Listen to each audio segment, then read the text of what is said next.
चरित्रे महान संगीत तज्ञांची या अंतर्गत आज आपण संगीतकार उषा खन्ना यांच्याबद्दल माहिती घेणार आहोत.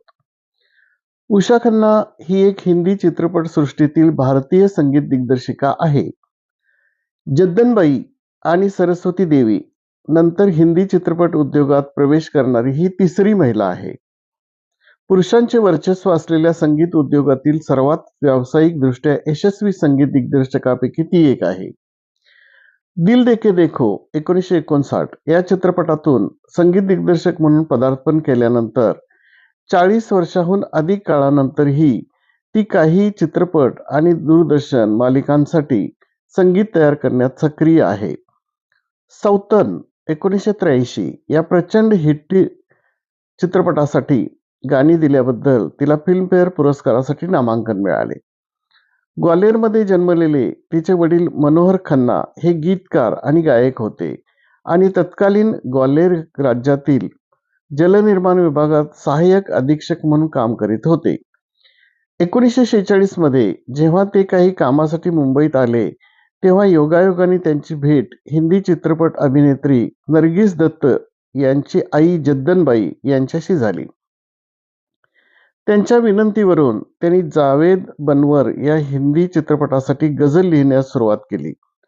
त्यांना ग्वाल्हेर राज्यात 250 रुपये मासिक वेतन मिळत होते आणि जद्दनबाईने त्यांना जद्दनबाईच्या नर्गिस आर्ट प्रोडक्शनच्या चित्रपट रोमिओ ज्युलियटसाठी लिहिलेल्या 3 गझलांसाठी 800 रुपये देऊ केले.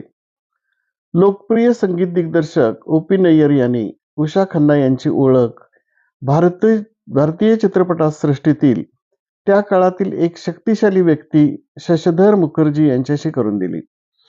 तिने मुखर्जींसाठी एक गाणे गायले आणि जेव्हा त्यांना कळले की तिने स्वतःच हे गाणे रचले आहे तेव्हा त्यांनी तिला एका वर्षासाठी दररोज 2 गाणी रचण्यास सांगितले.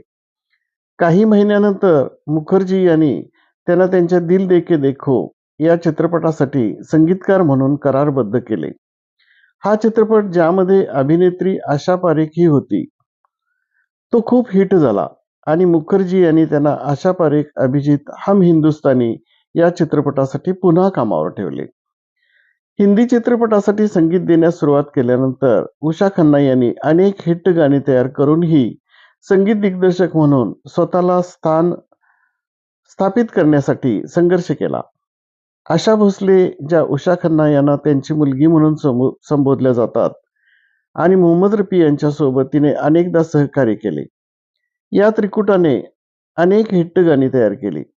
उषा खन्ना यांच्या संगीताखाली मोहम्मद रफी यांनी गायलेली काही गाणी म्हणजे दिल देके देखो, हवास, साजन की हवेली, आप तो ऐसे ना थे. सावन कुमार हे उषा खन्नाचे गीतकार होते आणि त्यांच्या गाण्याचे बहुतेक बोल त्यांनी लिहिले होते. त्यांनी 11 चित्रपटांचे दिग्दर्शन आणि निर्मिती केली ज्याचे संगीत उषा खन्नाने दिले होते. उषा खन्नाचे लग्न सावन कुमारांशी झाले परंतु नंतर ते वेगळे झाले तरीही त्यांचे संबंध चांगले राहिले. उषा खन्ना संगीतकार म्हणून खूप सक्रिय राहिल्या आणि ती शेवटचा संगीत दिलेला चित्रपट 2003 मध्ये होता. हा चित्रपट दिल परदेसी हो गया जो तिचे पती सावन कुमार यांनी निर्मित आणि दिग्दर्शित केला होता.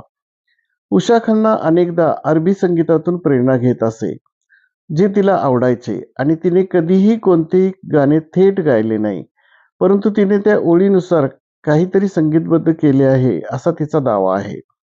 उषा खन्ना यांनी स्वतः पार्श्वगायक म्हणून काही गाणी गायली. उषा खन्ना यांची अनेक गाणी आजही लोकप्रिय आहेत.